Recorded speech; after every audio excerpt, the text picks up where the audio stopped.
cup at a time. Yeah, this is tea time. Yeah, making a difference. One cup at a time. Tea time. So be sure to grab your tea, grab a seat, and tune in to Miss Liz. Tea time. Making a difference. One cup at a time. Tea time. Yeah. Tea time.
Well, good evening and welcome to Tea Time. That's right, we are back for Tea Time. We are here for the evening tea time.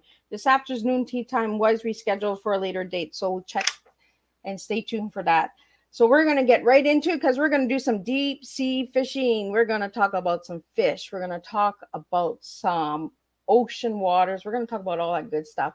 So let's get into the disclaimer, and then I'm going to get Bob Gonzalez to join me to share about his incredible book called A Flicker in the Water. So get ready, get prepared, because we're going to put the hook in the water and we're going to do some fishing tonight.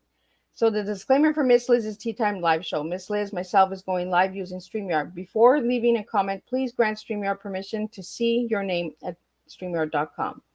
Please be advised that the content brought forward for any Tea Time show hosted by myself, Miss Liz, is always brought forward in good faith, however, may bring forth dialogue and opinions that are not representative of my platform. The facts and information are perceived to be accurate at the given time of airing. All Tea Time guests and audience participants are responsible for using their good judgment in taking any action that may relate to the discussion. The content brought forward may include discussion for some where they may be emotionally at risk. It is significant to know that this show is engaging in discussion forums only to offer and inspire awareness and connection and is not providing therapeutical advice. If you have any questions about the disclaimer or the panelist discussion, you may freely contact me, Miss Liz, through my email at bookingmissliz@gmail.com. Moving forward, should you choose to voluntarily participate in tonight's show in any aspect, I myself, Miss Liz, welcomes you. And should you decide that the show is not made for you at this time, I'll see you at a later show, at a later date, at a later time. And again, all tea times are on Thursday unless it's a rescheduled tea time. So now let me get Bob Gonzalez in here. But before we get him in here, we're just going to do a little quick bio intro, and then we're going to get him in. We're going to put some hooks in the water, and we're going to talk some good old fish tonight. Bob was born in New York City and raised in northern eastern Pennsylvania, where the most popular outdoor sports was white-tailed deer hunting. Maybe he will write about those stories in a future book. He now lives in Florida, where he still enjoys sports of all kinds. Hopefully one day soon he will get to see the Tampa Bay Rays win the World Series. But for now, he will keep himself busy pursuing, then writing about landing the big ones. And we're going to talk about A Flicker in the Water. So let's grab Bob and get him in here. So welcome, Bob. Hello, Liz. How are you? I am good, and it is an honor to have you tonight. So let's just get right into it. Let's just put that hook in the water and let's get to the fish. Okay. So a little bit about the book and why you wrote the book, Bob. Well, I've always loved deep sea fishing from the time I was a little kid. I started out freshwater catching, bluegills and bass and sunnies. And I started doing saltwater fishing when I was about 9 or 10. And I didn't do it all the time. I did it maybe once or twice a year in the summer times in New Jersey. It's when I moved to Florida in my 20s when I really started doing it a lot. And something, it's a passion of mine. I really love it. And I decided after 15 years, I had an accumulation of stories I wanted to share. And that's what led to the book. So you're a storyteller with fish. Well, I guess you could say that. So the fish tell their own stories. I just help them. Fish tells the wrong story. Yeah. So how old were you when you first started fishing, Bob? I was probably like 7 or 8 years old in New Jersey. I used to fish in like ponds and lakes and things like that. So what do you like about fishing? What do I like about it? Oh man, the thrill, the adrenaline rush, the excitement that you feel when you get that bite on the line. You know, there's nothing like it. So what's the difference between regular fishing and ocean deep sea fishing? Well, in the deep sea fishing, you have to be much more aware of the elements. You know, the waves and the tides and the winds, and you know, the ocean can be a pretty rough, scary place sometimes. So you have to make sure that you know, you're aware of the weather forecasts and you know which way the wind is blowing on a particular day, the speed, that kind of thing. And in the lakes, you don't have to worry about that quite as much because usually you're closer to shore in a lake. So, and there's no tides and currents in the lake, so you can get home right away if the weather gets rough. So if the waves are really rough, Bob, is it good to go fishing?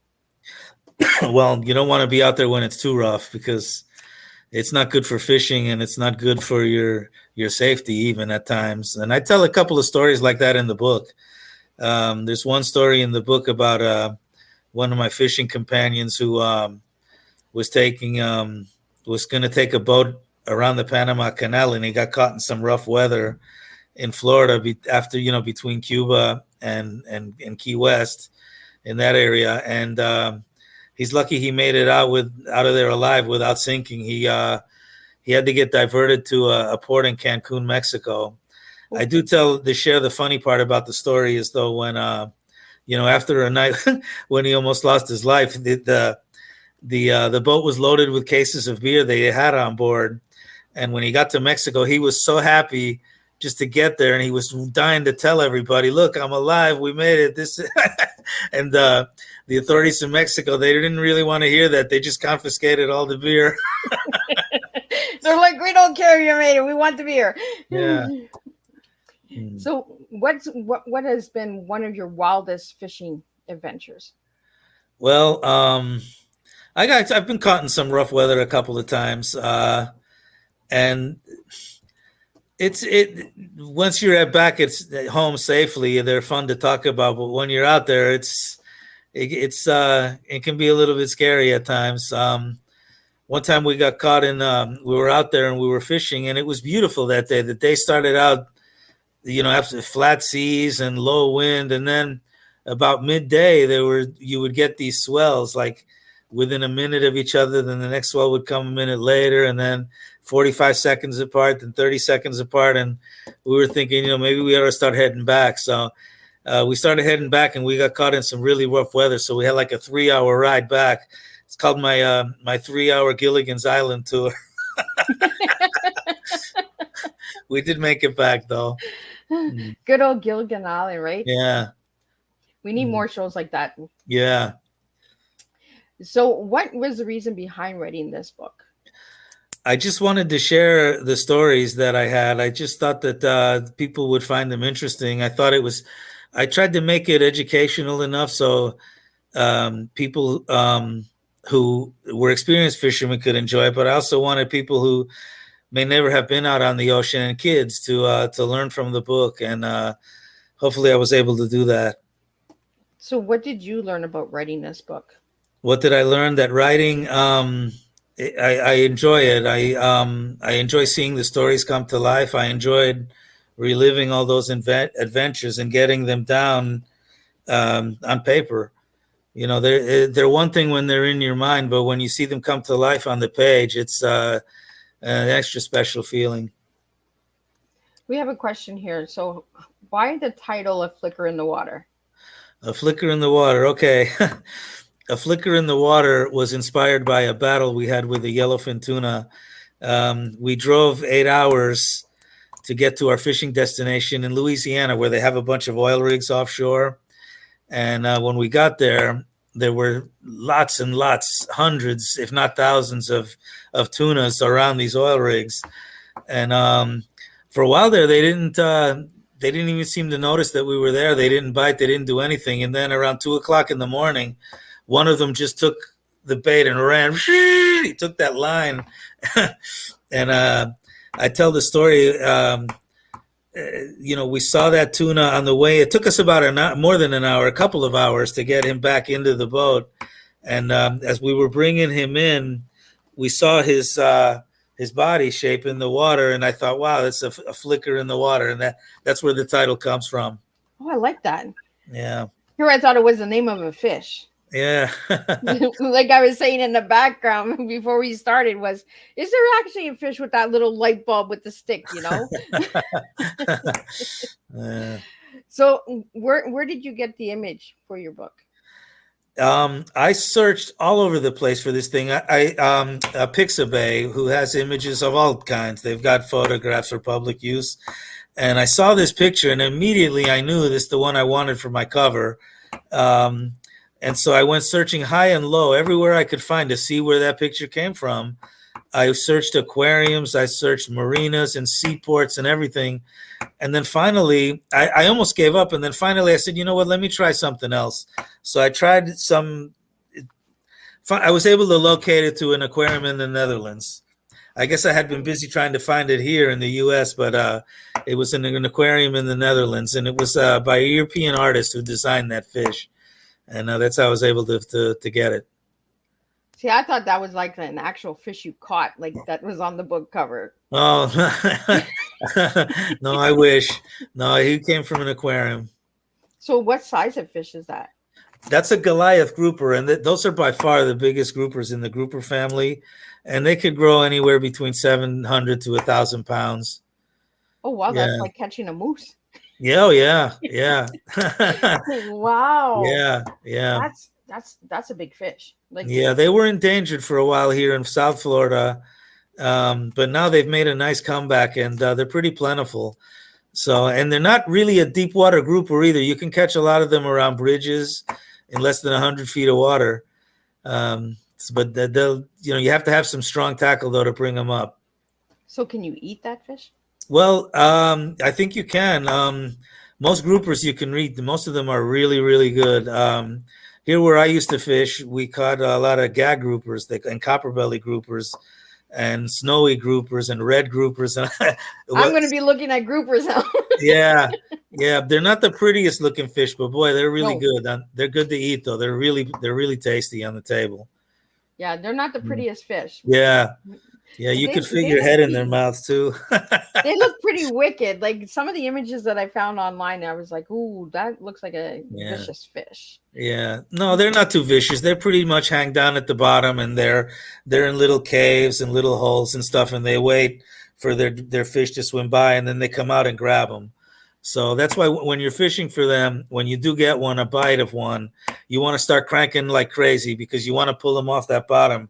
If you allow them to get back into their hole, chances are you can't pull them out of this. So you'll have to cut your line and try again. So we have another question here for you, Bob. What type of rod do you use to catch a fish like that? Well, we used to use what they call the 9-aught. It was like a pen reel.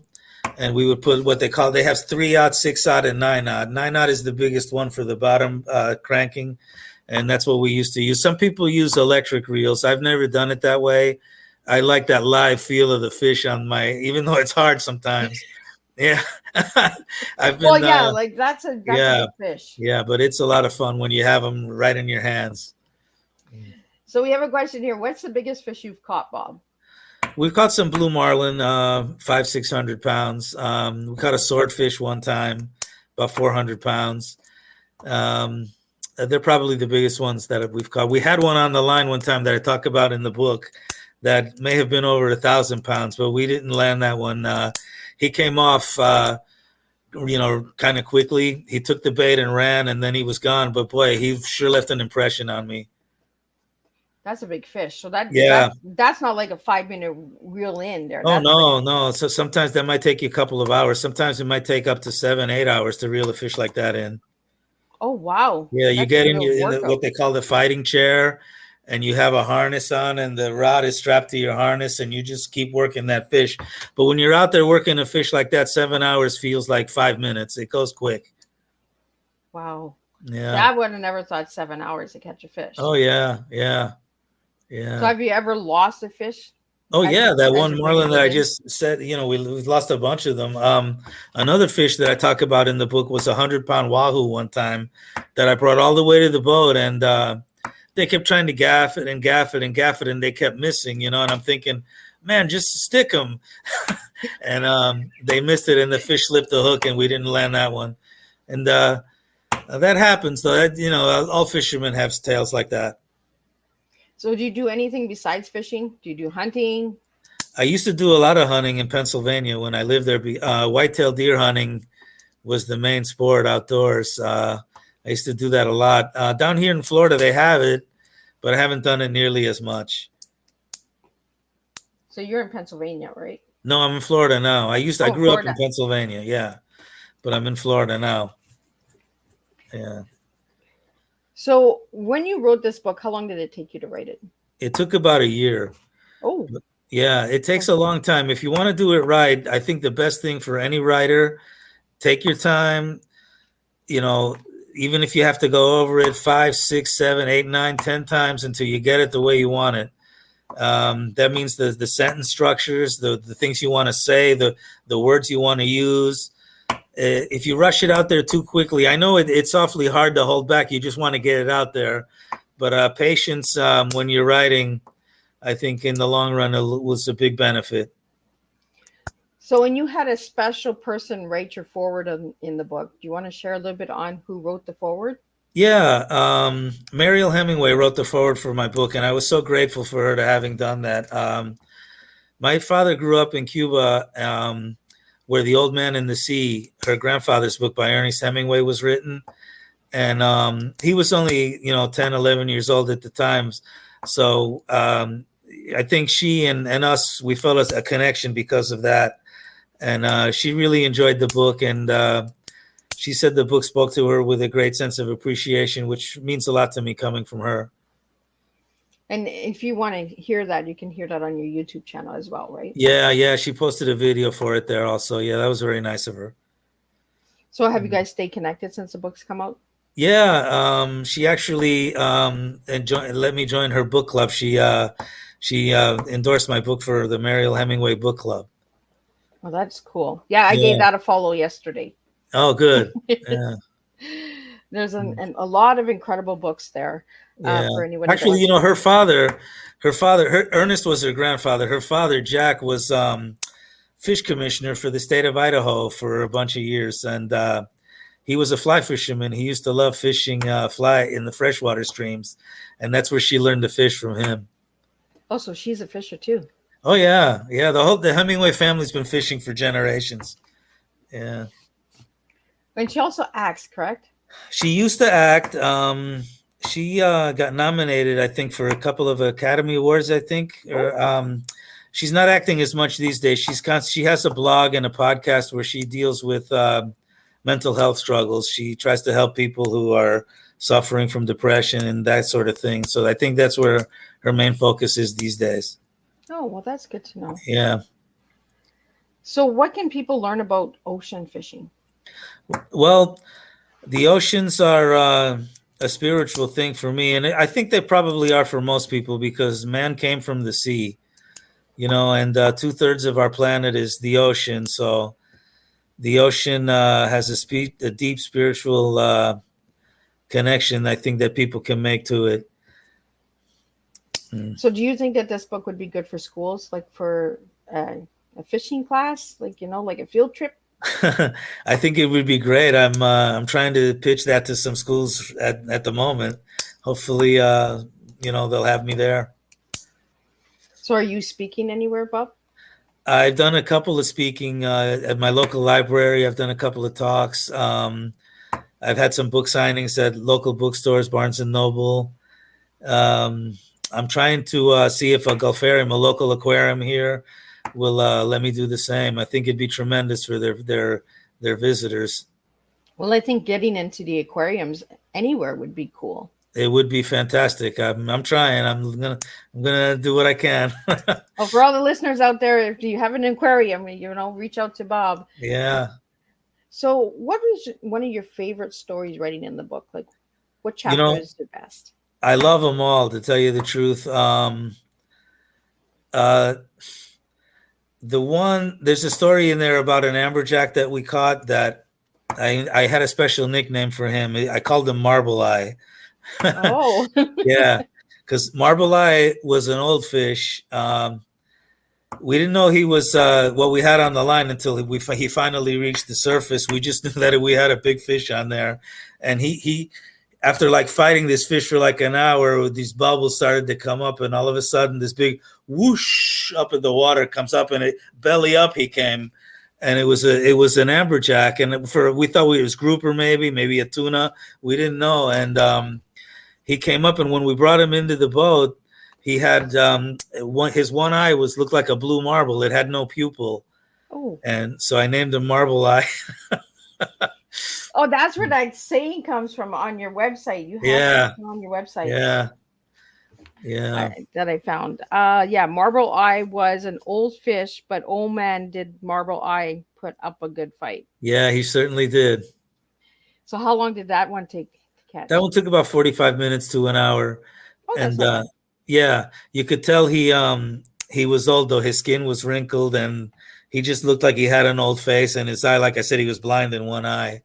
So it was time, So have you ever catch and release, or do you keep everything? Yeah, we released a lot of fish. Well, there are laws too. You can only, depending on the type of fish that you catch, you can keep them only at a certain size and only a limit of how many. When we were fishing with red snappers, we used to be able to catch them like 5 a piece. Now they're only allowed like two a piece. Yeah. And we used to catch them all year round. Now they're only open for like 4 or 5 weeks a year, which is good for the fish. They get to grow and they get to multiply, and you don't want to overfish them. Well, I think having good education too on the fishes too. Yeah. Like, where would you find any information like that on the fish? Like, what's going extinct and the limits that you can catch? Like, is there a place that we can find that? Well, the state regulations, each state has their own regulations. For Florida, they're actually state regulations and then federal regulations. And the state waters go out 9 miles, and after 9 miles, they become federal waters. Oh. But so at certain times of the year, you can catch fish in the state water, but not in the federal water, and vice versa. So that sort of thing. And they have websites, just, if you Google regulations for Florida, and then they list all the fish and when you can catch them and what size they have to be. So you were saying, Bob, that you want to try and get into the schools. So to get into the schools, what would you bring to the table? Fish? Well, yeah. Well, I don't know if I would cook them right then and there. Maybe we could have a barbecue afterwards. Actually, I think what I would bring is a lot of the knowledge that I accumulated in my 20 years out there. And there were actually things that I learned while writing the book that I didn't know, even when I was doing all that fishing. I'll give you one example. The loop current, which I knew existed because we used to fish the loop current, but I didn't know the loop current comes up from the Caribbean, and it's about 150 miles wide, and it's about 5,000 feet deep, and it's warm water, and it moves like constantly about 6 miles an hour up the Gulf, and sometimes, what it always does, it always wraps around between Cuba and Key West, and then connects with the Gulf Stream and heads north up the Atlantic coast. What it does do, though, is that sometimes it barely enters the Gulf before making that turn between Cuba and Key West. And then other times it pushes all the way up to Louisiana and Florida before wrapping around. So I noticed that this year the water was particularly light colored and clear. And it was because that Gulf current, that loop current, was pushed all the way up, only about 70 miles offshore of the Florida coast, and that was bringing a lot of clear, warm water into the area, and that usually holds fish, marlin and dolphin and wahoos and things like that. They like that clear, deep ocean water. And the movement of the current too, they like, because that usually churns up a lot of bait fish, so they get to feed on that. But yeah, that was one of the things that I learned. I didn't know that it was so vast like that, and I didn't know that it connected with the Gulf Stream either. I thought it just stayed in the Gulf, but it doesn't. And then another thing that I learned was that it has offshoots that shoot off the main loop, and then they form their own little currents. And those little currents, they last up to about a year sometimes. And some of them have a clockwise motion and some counterclockwise. And the clockwise motion are warm water. The counterclockwise are cold water, which I didn't know that either. Yeah, and then they usually, they'll run into the coast of Mexico or Texas, and before they dissipate. But they last on their own, for 12 to 18 months, which really surprised me. So counterclockwise is cold water or hot water? Yeah. Well, let me reference the book here real quick if you have a second. Yep. Well, we got all night. We're the hook's in the water still. Okay. Yeah. We're waiting for the big catch here. Yeah. In fact, I'll show you the diagram here in a second. I purposely hand drew this one so that people could get a good idea. Okay.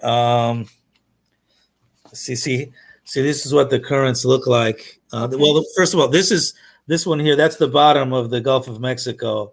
That's what it looks like from a satellite. And then the other one is the hand-drawn currents. You see the little. Oh yeah, I see it. Yeah, where it says Gulf Loop current, and then it has those little offshoots. Let's see what it says here. Warm water is clockwise. Yeah, cold water is counterclockwise.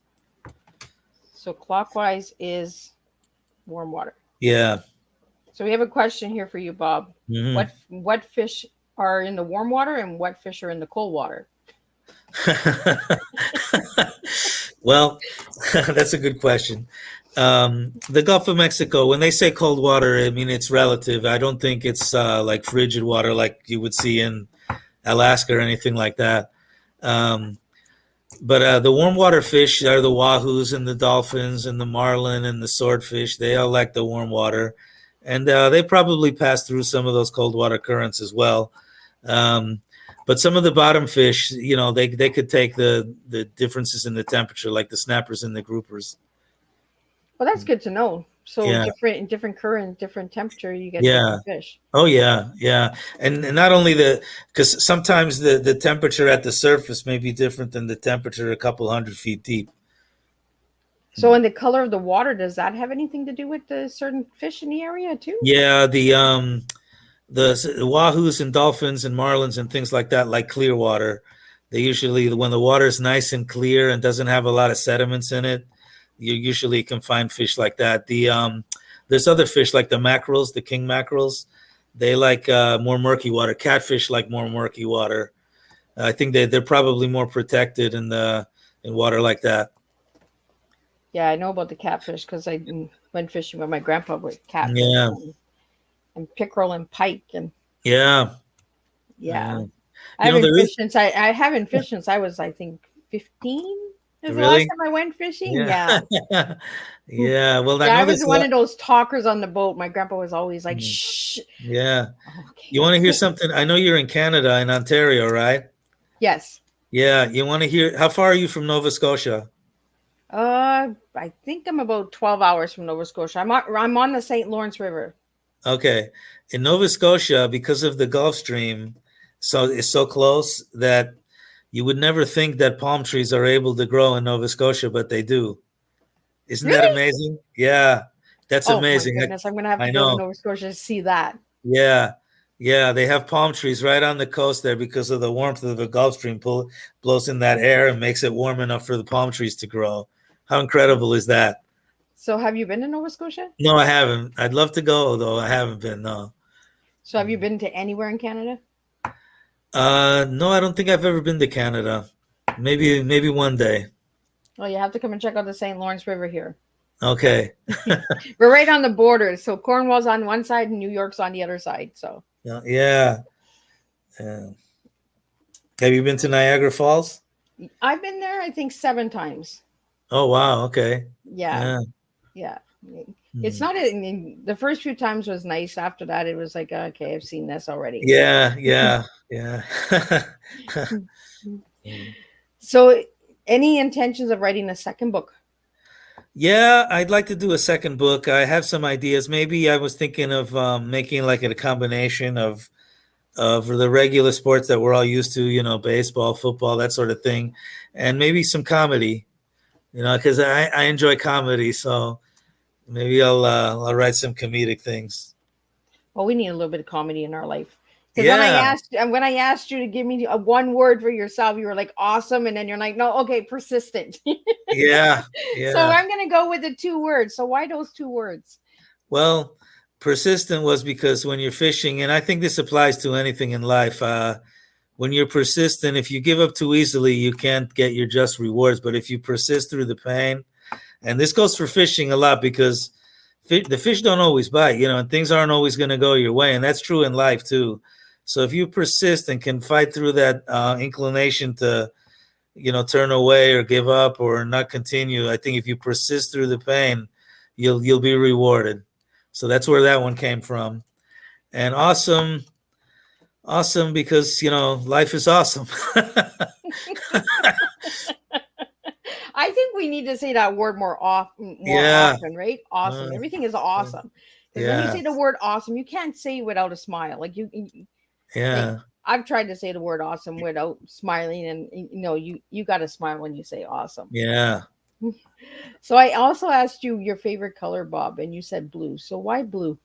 I don't know. I just really have always liked blue and all shades of blue too. I like the light blues to the dark blues, and I really just something about it really like draws me in. And the ocean is blue, so my eyes are green. I wish I had blue eyes, but I don't. I got blue eyes. Do you really? Yeah. And that's what I kind of figured, because when you gave me blue, I was like water, the Yeah. ocean, you Yeah. know? Yeah. So the t-shirt that you're wearing is the cover of the book. Yeah. So why Yeah. those colors? Because I do see blue in the cover. Yeah. Well, the blue is the sky, and I thought the blue and the yellow contrasted well off each other, and the color of the fish. So that's how it all came together. Yeah. No, Yeah. And it there's a looks really palm tree sharp. there It's too. really sharp, Yeah. Well. right? Yeah. Mm. So, Bob, let's get into some hunting and fishing. What, like, you do the hunting, you do the fishing. Do you do any other kind of outdoor adventures? Well, I've skied a couple of times when I was in Pennsylvania. I went skiing, which I enjoyed too. Um, that was a lot of fun, but mostly I did hunting. I've done ice skating, ice fishing, um, and who hasn't built a snowman and some sledding. Like you do a little bit of less of that when you get older, I guess. And here in Florida, they don't have as much of that. But there are outdoor things to do here too. They have kayaking and jet skiing, that kind of thing. So, we have a question here. What is your favorite rod of all times? I like Shimano. I like for offshore fishing. The Shimano's the reel is so smooth. I really enjoy fishing with the Shimano reels. So, and you were saying something about poking a fish. So, do you have like a poker too that pokes the fish? Like, how does that work? A poking a fish. Yeah. Well, I think maybe what you're talking about is they have an air bladder. The bottom fish have an air bladder Okay. when they come up, and if you don't want to keep the fish if he's too small, you want to poke the air bladder to let the air out of the bladder so the fish can go back down to the bottom. Oh. Yeah, because if they're allowed to keep that air, they can't go down if that air is filled. The bladder is filled with air; they'll stay at the surface. So you Oh. want to poke a little hole so the air can get out, so he can go back down. See, I never knew that. Yeah, yeah, So if you don't poke it, then the fish doesn't go back down? yeah. No, because he's filled with air, and the air won't let him go back down it keeps him floating at the Oh. top. Yeah. Yeah, but you catch like swordfish and all those big fish like tunas and that. Like, is there like a dabber or something, like, Well, a or a gaff. hook? I think it's a hook. It's called a gaff. Yeah, it's got a big hook at the end of it. It's called a gaff. And with big fish like that, sometimes you need two gaffs to Oh, get them in properly. One isn't enough. Um, yeah, I told the story how we gaffed that swordfish in the middle of the night, and it was dark, so we missed him at first, and it made him angry. But we were able to get him on. And boy, the swordfish. Have you ever had a swordfish steak? no. Swordfish steak is that's one of the best tasting fish, and their bodies are really thick. And when this fish came on the boat, it felt like you were dragging a box of concrete on the boat. They're really strong and sturdy, but they taste great. Swordfish steaks are the best. So how do you catch it? How do you catch a swordfish? Yeah. Well, we used to catch them at night. They're doing a lot of more daytime swordfish fishing these days. So what we used to do was we would put a little light on the line that looked about the size of a cigar, and then at the end of it put a little hook. And the reason for the light was so the fish would see the light and come over and investigate your bait. And because they have real big eyeballs, swordfish do, and those big eyeballs let a lot of light in. So they are attracted to the light, and then they come over and hopefully take your bait. They like squid. They like to feed on squid. So have you ever caught a squid? Well, with those you catch them with nets and things like that. I've never been squid fishing though. It's the same with the shrimp. We catch shrimp with nets. So have you ever done any of that fishing with nets? I've never done. Well, we would catch bait fish with nets. But not squids and shrimp. Those are you go offshore for those. The squids and we would catch like cigar minnows and chofers and things like that. Pinfish they call them. Sometimes or mullet. Sometimes we would use a net for that kind of thing. So I did find when I did some research on you, Bob, that you were a professional college baseball player. Not a professional. I was a college baseball player. Oh, college. Yeah, I played college baseball for a couple of years. Yeah. So yeah. What did you like about baseball? Well, again, the competition. I used to love to compete. When I was younger, and I loved competing in sports. And baseball I was pretty good at, so I was able to play college baseball. I'm not professionally though. I wasn't that good. I was gonna throw a joke out there. Who's on first? Who's on? Yeah. I don't know. It's on third. I do know that. Right, that the never-ending baseball game. Yeah. So let's get into the inside tales of the readers. So you have this on your website where you have a bunch of, I'm guessing, people who have purchased the book. Mm-hmm. And I guess they're leaving reviews for the book. Yeah. So what's one of your top 3 reviews that you? I got a review. I got a review the other day that really meant a lot to me. The person who left the review said that my writing was a work of art, and I really loved hearing that. That was so nice. I've had a couple of. I had another review where the person said that they were fascinated by these stories and that they enjoyed sharing these stories with their kids, which made me feel good too. And so I've had several other ones like that. Some that people who aren't fisher people like the book because of the way that it's written. You don't necessarily have to like fishing to enjoy the book, which I purposely wrote it that way. So I would hope that people who weren't just fishermen could enjoy it. So you threw a little bit of sense of humor in the book. Yeah, I think so. Yeah. Well, I think it makes it easier as a reader too, right? Like you said, if they're not fishermen, then at the end of the time that they're done reading that book, they're going to be a fisherman. Yeah. There's two that off the top of my head that I thought were kind of funny. I said about the one guy who took the beer to Cabo San Lucas that we talked about. I said he had more stories than Popeye the Sailor Man, but he didn't get his strength from spinach. He got it from the suds, like a lot of seamen. And then the other one was another buddy of ours. His name was Keith. Everywhere he would go, they would tell him, "Oh, you should have been here last week. Oh, they'll be coming through next week." What about right now? I'm here. Yeah, I'm right here. Like, come on. Yeah. So on your website, I also found that you have some nautical sayings. So I want to go through them a little bit so you can explain what they mean. Okay. because some of them I read, I was like, oh, okay. So let's start with loose cannon. Yeah, loose cannon was in fact, you know what? I'm gonna have to let me get to my website here real quick, and I because get you to do your homework. yeah, yeah, I just want to make sure I get it right. Um, Yeah, because you got some pretty good ones there. yeah, okay. Nautical sayings. Yeah, all right. Loose cannon. Yeah, yeah. Okay. Loose cannon, it's associated with people who may act a little unpredictably, but in seafaring times, it was when the cannon would literally become loose on the ship from Oh, making it a loose cannon. Yeah, that's where that came from.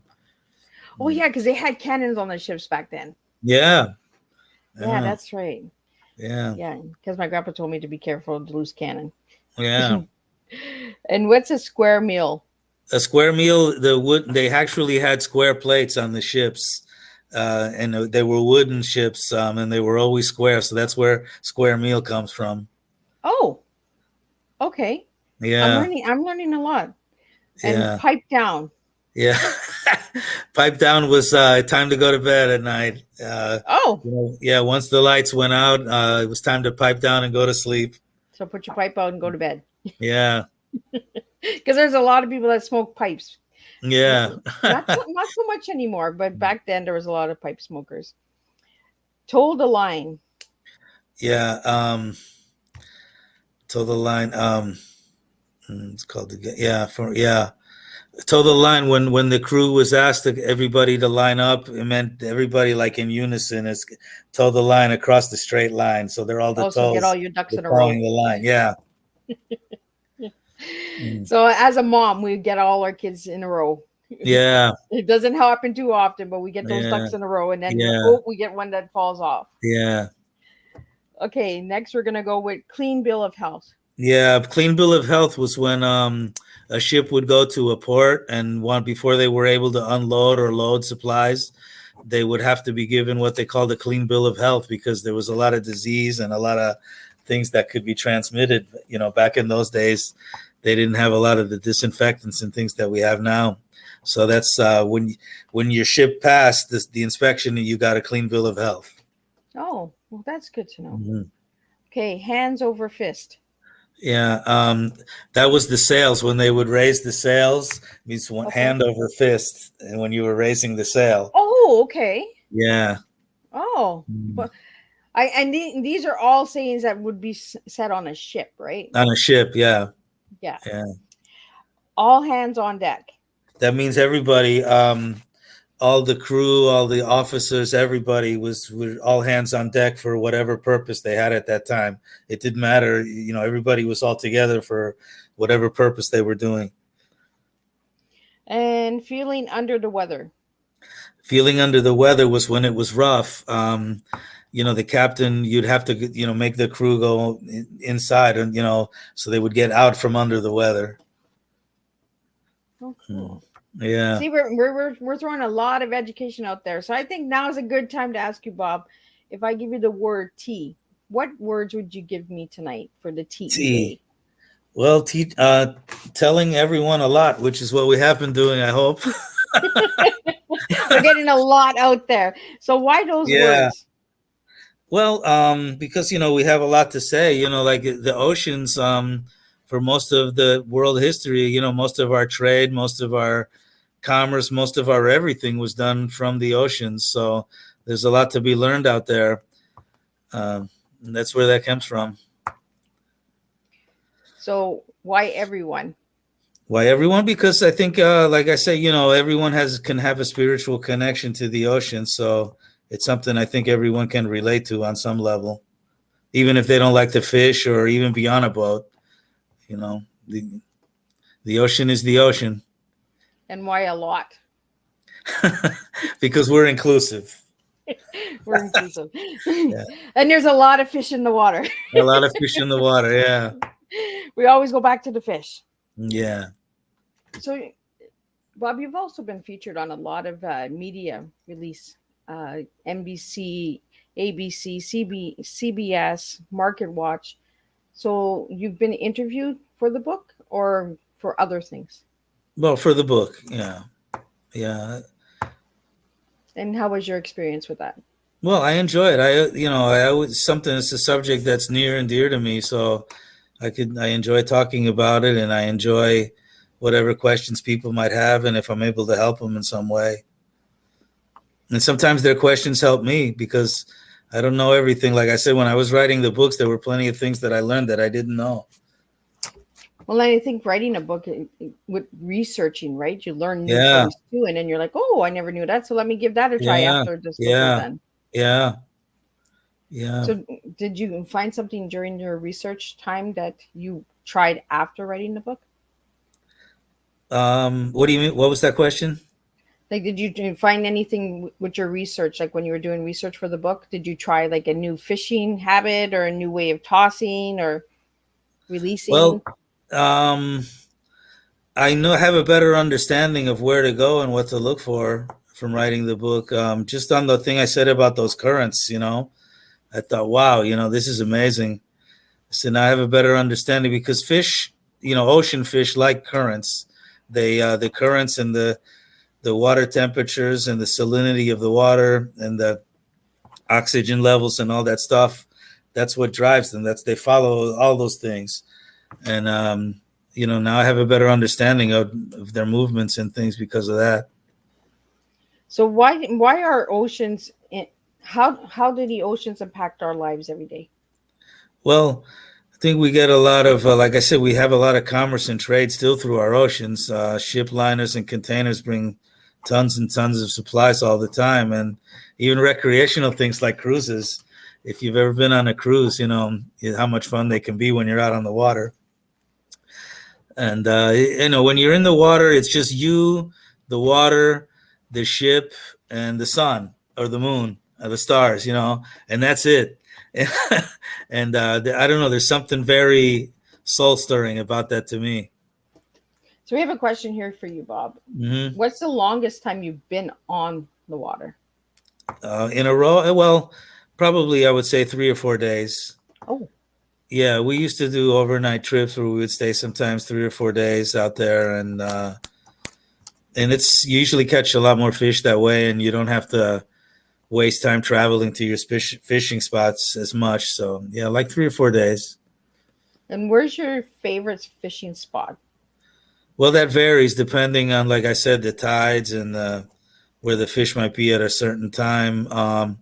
We used to try to like to find structures depending on the kind of fish that we're after, like the oil rigs in Louisiana. To keep, fish love that structure of those oil rigs, especially at night where the lights, they gravitate towards those lights. And if there's a nice push of nice, clean, warm water, pushing towards the rigs, it makes for some exciting times. So what's your favorite time for fishing? Daytime, nighttime? Oh, anytime. Anytime. Yeah, A lot. yeah, yeah. Usually like on a day trip, you would leave like as soon as the sun came up, and then you'd come back when the sun came down. But there's certain fish that only will bite in the day, and there's certain ones that will bite both day and night. So it's depending on what you want to catch. So when's your favorite time to go fishing? When the spring is good, the fall is good, but and then in the wintertime you change and you catch other types of fish. At least in the Gulf of Mexico, the Caribbean. Oh, actually in the Caribbean too, it just flip flops because a lot of those Caribbean fish come up north for the winter and then they go back, or come up north for the summer and then go back down in the winter. So usually in the warm months. I don't know how they do it up in there in Alaska, man. I don't know if that's a little cold for me. Oh, you don't like the cold, do you? Well, I grew up in Pennsylvania, and after you've been in Florida for a while, I mean, I remember going, it'd be 25 degrees out in Pennsylvania and it'd be out in a t-shirt. Now it's 60 degrees in Florida and I want to put a coat on. I know people from up north laugh, and I used to laugh too, but now I get it, Yeah, I come from a northern town, and where I live now, the cold is completely different. And everyone's like, "Well, how cold was it back home? -52." Your Oh eyes like, wow. Yeah. yeah, it Yeah. was cold. We had Eskimo kind of weather where I come from. Hmm. So I want to, we have another question here. What is the difference between regular fishing and sport fishing?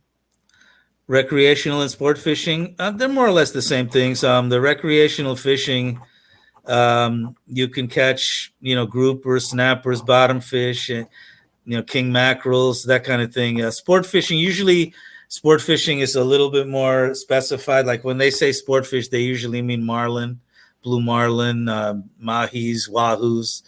Where recreational, they can it's a little broader, but it's basically the same thing. So what's a fishing derby?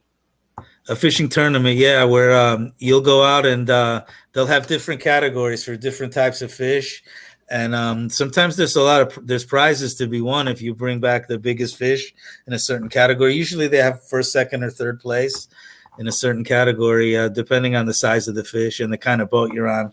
Like they'll have prizes for party boats, which party boats can take up to 50 or 60 people, then charter boats, which is up to 6, and then private boats, which is your own private group. So I'm guessing this person knows you because they want to know what derby you entered in that got you the biggest prize. I did the Hemingway Days tournament one time in Key West. They have the Hemingway Festival every year, and we fished that tournament, and we didn't win. We weighed in a dolphin. I think it was good for like third place. It wasn't a huge payout, but it was all right. We'll take it. Anytime you could place a fish, that's a big deal. And you said like some of these fishing derbies, they have like amazing prizes as well, right? Some of them do, yeah. Some of them do. I haven't been fortunate enough to win any of those. Maybe someday. So where would you find information on fishing derbies? Well, anywhere, like you could look online for marinas, and they have them in Virginia Beach and New Jersey. Maryland has them. Florida. Just look. You can Google North Carolina fishing tournaments, and then there's a whole bunch of information on all the tournaments they have. So and you have another section on your website called Fun Facts. So what's the fun Okay. facts about? Okay. Let me go to that one real quick. Fun facts. Oh yeah, okay, yeah. Some fun facts about the oceans, which are amazing.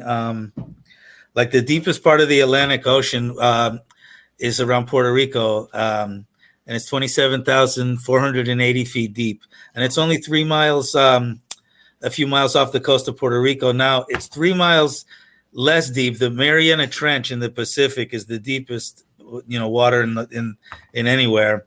And you can fit, like, I don't know how many Empire State Buildings one on top of another, and it's still not even close to as deep as the Mariana Trench in the Philippines. Oh wow. And then the Java Trench. There was one guy, James Cameron, the guy that did what movie did he do? The movie with Titanic. James Cameron had something to do with it. Yeah, he actually went down in a capsule down to the Mariana Trench. I think he's one of only 2 or 3 people that have ever gone all the way down there and then come back up. But yeah, he did it. And then the Java Trench, which off the northwest coast of Australia, is almost 24,000 feet deep. Another fun fact is that fish do sleep. Most fish do sleep. They don't have eyelids, so what they do, they don't close their eyes, but they will crevice up in a hole or something, and they'll go in like a deep meditative state, which is their way of sleeping. Oh. And yeah. And the saltwater fish do need to drink water, as freshwater fish don't, which was another interesting thing that I learned. Yeah. So how would they drink water if they're in the water? I know they have. I guess they have a filtering system that dissolves the salt and is able to purify their intestines and stuff with the fresh water. How cool is that, huh? That is cool. Yeah, they're already in the water. Yeah, I know, right? Yeah, and it says here, and I didn't know this either. Fish can drown. It says they dissolve oxygen from it. They need a constant flow of oxygen flowing through their gills to keep from drowning. That is cool. Yeah. I would have never thought they'd drown. Yeah, right. Yeah. Nature's amazing. It is, right? You just Yeah, never know what yeah. it could do. Mm. Daytime fishes have better vision than we do. They can see lights and stuff that we humans cannot. Oh, Yeah, yeah. And then the nighttime fishes, they see better in the dark than we do. Yeah. There's some interesting things that are individual to the fish, like the hammerhead shark, for example. They use that hammerhead. They go along the bottom, and they pick up electrical impulses from fish that might be buried in the sand, and that's how they know they're there, so they can feed on them. that's that one with the flat nose, right? Yeah, yeah. The Yeah. big long flat nose. Yeah, the hammerhead shark. Yeah. So have you ever caught a shark? Oh yeah, a bunch of them. Yeah, Yeah. yeah. I usually some people love shark fishing. To me, I'd rather catch dolphins and wahoos and tunas than sharks. But yeah, we've caught a bunch of sharks. We caught a bull shark one time we thought was a tuna, and we let him go, you know. And we've caught some hammerheads and tiger sharks and things like that. You said you caught a dolphin? Mahi. Not well. Actually, I did hook a porpoise one time, but he came off. Thankfully, you know, I don't want to catch a dolphin. You know, when I say dolphin, I mean the dolphin fish, the mahi. Yeah. We want to make sure that we got the right dolphin here. Yeah. So, Bob, I want to thank you for joining me tonight on Tea Time. Any final words that you'd like to get out there about the book and how people can reach you to have you on their show as well? Well, you can reach me at my email, Bob Gonzalez with a Z, Bob Gonzalez 492 at gmail.com. Or you can go to my website and you can email me through there. There's a little icon there that will allow you to email me. And I'd certainly love to do your show if you want to have me. So, and you can find you on all social media platforms as Yeah. well, correct? Yeah. I'm on Twitter at Flicker in the Water, Instagram. I'm on Facebook. Bob Gonzalez or A Flicker in the Water. Also, you can find me at all those. The best place to get my one-stop shop, though, is my website, flickerinthewater.com. Well, there you go. So if anybody wants to reach you, you can go to the website. And Before we wrap up your tea time, Bob, I want to ask you, where can we get these books? they're on Amazon. They're on Barnes & Noble. You can get them at any of your local bookstores, too. If you ask for A Flicker in the Water, they can order it for you. Or anywhere online where books are sold, or through my website as well. And if anybody would like to have you speak, they can reach you on the website again, right? Yes.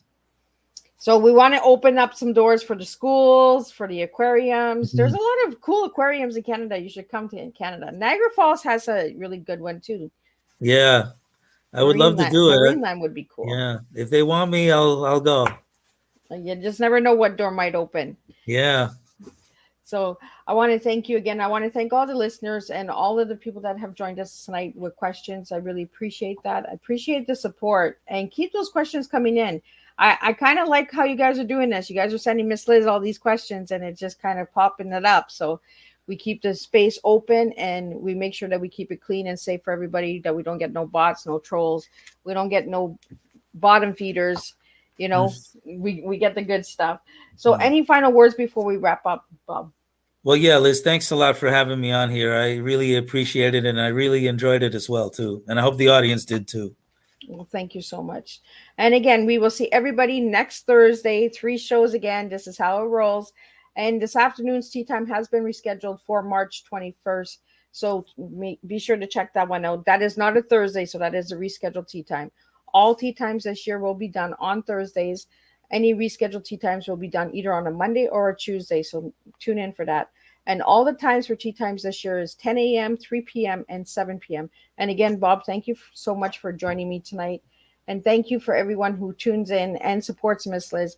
Let's just keep sharing these tea times, and let's make a difference. And let's really spill and make a mess of a big old pot of tea here. Because that's what we do, is we spill tea, we make a difference, and we teach educational awareness. So thank you all. And I will see everybody Thursday.